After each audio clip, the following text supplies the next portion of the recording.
आदाब, आप देख रहे हैं इन्फोकस न्यूज़। मैं हूं अर्शद डार। हमने हमेशा कहा कि हमारे कश्मीर में स्पोर्ट्स के हवाले से टैलेंट काफ़ी है, लेकिन एक सही प्लेटफॉर्म प्रोवाइड करने की ज़रूरत होती है। हमारे कश्मीर के बहुत सारे ऐसे स्पोर्ट्स पर्सन हैं जिन्होंने अपना लोहा मनवाया है, अपने खेल की वजह से, अपने फ़न की वजह से अपना और अपने कश्मीर का नाम रोशन किया है। मेरे साथ इस वक्त मौजूद है इस प्रोग्राम में काबरा अल्ताफ़। काबरा एक जूडो प्लेयर है। अपनी पूरी ज़िंदगी अभी तक की इस खेल में उन्होंने गुजारी है और बहुत सारे मेडल्स लिए हैं, स्टेट लेवल पे, नेशनल लेवल पे, डिस्ट्रिक्ट लेवल पे, और बहुत सारा स्ट्रगल किया है इस खेल में आने के लिए। लेकिन एक अच्छी खबर, कुछ दिनों पहले आपने अखबार की सुर्खियों में ये देखी होगी जब आपने सुना कि काबरा अल्ताफ़ नाम की एक लड़की जो जूडो खेलती है, उसको स्पोर्ट्स अवार्ड जो है, स्टेट अवार्ड, उसके लिए नॉमिनेट किया गया। उस अवार्ड के बारे में इनसे बात करेंगे और जो उनका सफ़र रहा है जूडो के हवाले से, उसके बारे में बात करेंगे। काबरा, आपका बहुत बहुत खुश आमदीद हमारे प्रोग्राम में। Thank you so much. अब आपका, जैसे सभी जानते हैं कि आपकी पूरी जो अभी तक की लाइफ है वो गुजरी है जूडो खेलते खेलते, और बहुत सारा स्ट्रगल भी हुआ, और उस सफ़र के बारे में बात करेंगे। लेकिन सबसे पहले बताइए, जब आपने सुना कि आप स्टेट अवार्ड के लिए नॉमिनेट हो चुके हैं स्पोर्ट्स कैटेगरी में, तो कैसा लगा? मुझे काफ़ी ज़्यादा खुशी हुई थी, बहुत ज़्यादा खुशी हुई थी क्योंकि मुझे मैसेज आया था असल में। और मैं बिल्कुल स्क्रॉल कर रही थी एज़ यूजुअल एफबी अपना शाम को, तो मुझे मैसेज आया था कि कॉन्ग्रेचुलेशंस, और मुझे बिल्कुल समझ नहीं आ रहा था कि ये किस लिए है। तो मैंने उनसे बोला कि किस चीज़ के लिए, तो उन्होंने कहा ऐसे आपका नॉमिनेट हुआ है, और उसी टाइम पे मुझे कॉल्स आना शुरू हो गए। और मुझे ऑर्डर मिला जिस पे ये लिखा हुआ था कि मेरा नाम कंफर्म हो गया है स्टेट अवार्ड के लिए। कैसे ये प्रोसेस स्टार्ट हुआ और कब से इस अवार्ड के बारे में एक प्रोसेस चल रहा था, और कब इसके बारे में आपने डिटेल से जाना? मुझे इतना तो ज़रूर पता था कि स्टेट अवार्ड मिलते हैं हर साल, लेकिन मुझे इसका कोई नॉलेज नहीं था कि ये कैसे मिलते हैं या फिर इसके लिए कुछ फॉर्म होते हैं। तो कुछ महीने पहले मुझे पता चला कि स्पोर्ट्स काउंसिल की वेबसाइट पे आया था कि स्टेट अवार्ड के लिए फॉर्म्स हैं, तो जो भी स्पोर्ट्स पर्सनस हैं जिन्होंने नेशनल्स में जेएनके का नाम रोशन किया है, वो अपना अपना जो प्रोफाइल है वो बना के हमें सेंड कर दें। तो उसके बाद मुझे भी जम्मू से एक कोच का कॉल आया था, उन्होंने कहा था मुझसे कि आप ऐसे फॉर्म भर लो।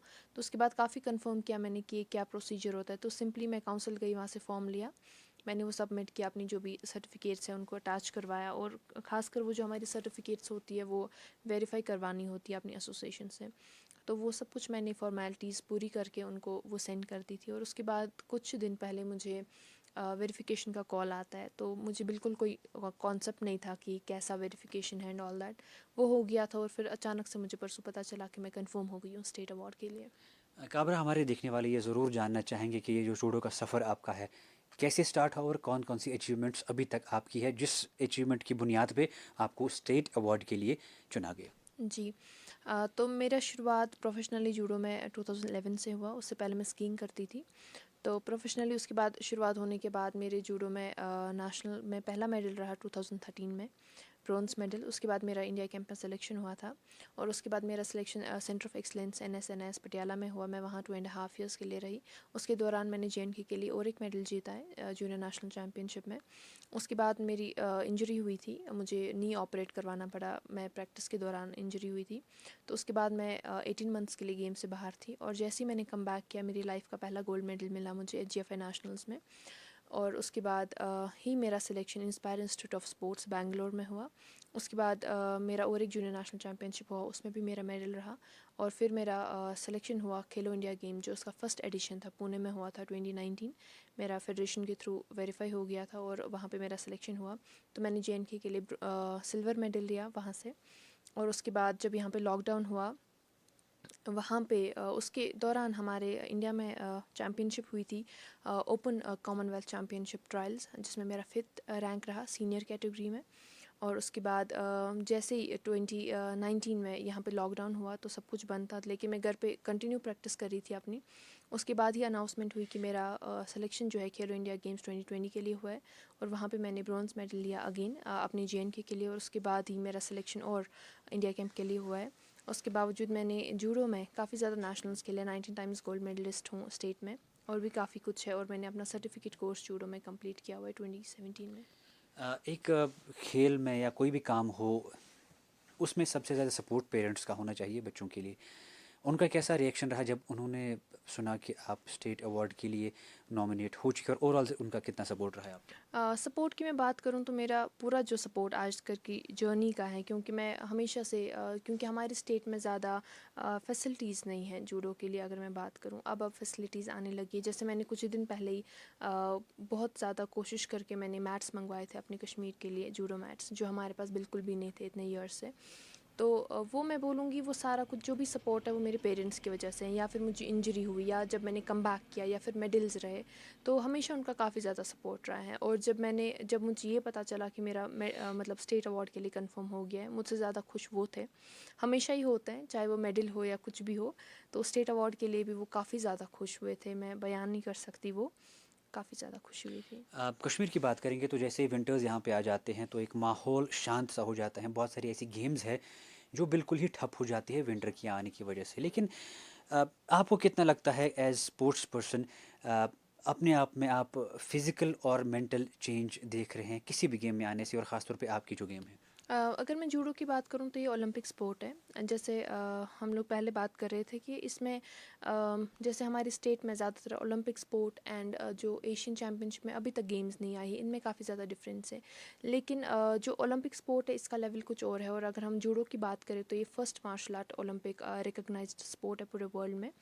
तो इसकी बात करें तो जूडो का मतलब ये द जेंटल वे, फाइटिंग तो अलग बात है, लेकिन जूडो के लिए आपको मेंटली बहुत ज़्यादा स्ट्रांग होना पड़ता है, क्योंकि आपके पास आपको अपोनेंट का माइंड भी रीड करना है और उसकी एक्शन से पहले आपको उसका रिएक्शन सोचना है, आप कैसे क्या कर रहे हैं। तो मेंटली तो जूडो प्लेयर जो होता है वो खासकर काफ़ी ज़्यादा स्ट्रांग होता है, चाहे क्योंकि वो मोस्टली स्ट्रेस के साथ डील करते हैं और हमेशा काम रहते हैं चाहे कुछ भी हो। तो उनमें ऐसा कुछ भी नहीं होता है जैसे हम आजकल के यूथ में देखते हैं या लोगों में देखते हैं, गुस्सा एंड ऑल दैट। तो स्पोर्ट्स की वजह से वो काफ़ी ज़्यादा कम हो जाता है। बाकी हम लोग फिज़िकली क्यों इतना ज़्यादा फिट है, क्योंकि हमारा ट्रेनिंग ही दिन में सुबह 2 डेढ़ घंटे होता है, शाम को होता है। तो फिज़िकली हम लोग काफ़ी ज़्यादा फिट है। जो आजकल हम लोग को देखने को मिलता है कि हेल्थ इश्यूज़ की वजह से काफ़ी ज़्यादा लोग, चाहे वो ओबेसिटी हो या फिर हार्ट अटैक्स का कह रहे हैं कि वो हेल्थ की वजह से हैं, क्योंकि लोग विंटर्स में काफ़ी ज़्यादा घर पे बैठते हैं। तो ये चीज़ हम लोग में नहीं है। अगर बाहर बर्फ़ भी पड़ रही है तो फिर भी हम लोग घर पे कंटिन्यू अपना वर्कआउट करते हैं। तो इस चीज़ से काफ़ी ज़्यादा डिफरेंस है हम लोगों में और नॉर्मल पॉपुलेशन में। आखिर में उन लोगों के लिए क्या मैसेज होगा जो इस गेम में है, जो इस गेम में आना चाहते हैं, ख़ास तौर पे लड़कियों के लिए, क्योंकि एक सेल्फ डिफेंस भी एक ये जी, गेम है? उनके लिए मेरा यही मैसेज रहेगा कि जो आना चाहते हैं आप बेखौफ होके सपोर्ट करें।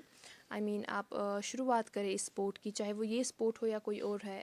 आप कुछ भी करना चाहते हैं लाइफ में, आप आगे बढ़े बिना डर के। और जो इस स्पोर्ट में पहले से है उनके लिए यही कहना चाहूँगी कि आप लोग कंटिन्यू करें, इंशाल्लाह कामयाबी ज़रूर मिलेगी। बहुत बहुत शुक्रिया आपका। Thank you so much. ये थी काबरा अल्ताफ़, जो स्टेट अवार्ड के लिए नॉमिनेट हो चुके हैं स्पोर्ट्स कैटेगरी में, और ओवरऑल इनकी जो जर्नी रही है स्पोर्ट्स के हवाले से, जूडो के हवाले से, उनसे उस हवाले से हमने बात की। लेकिन अब हम साथ साथ ये उम्मीद भी करते हैं, दुआ भी करते हैं कि जैसे काबरा ने अपने स्पोर्ट्स की वजह, अपने गेम की वजह से, अपने फ़न स्ट्रगल की वजह से अपना नाम और अपने कश्मीर का नाम पूरी दुनिया में मशहूर किया है, बहुत सारे ऐसे प्लेयर्स हैं जो बस इंतज़ार कर रहे हैं एक सही प्लेटफॉर्म उनको मिले, ताकि वो भी अपने टैलेंट को सब लोगों के सामने लाए और अपने फ़न का इजहार करे और अपना और अपने कश्मीर का नाम रोशन करिए। फ़िलहाल आज के प्रोग्राम में इतना ही। कैमरामैन फैसल मलिक के साथ अरशद डार, इन्फोकस न्यूज़ कश्मीर।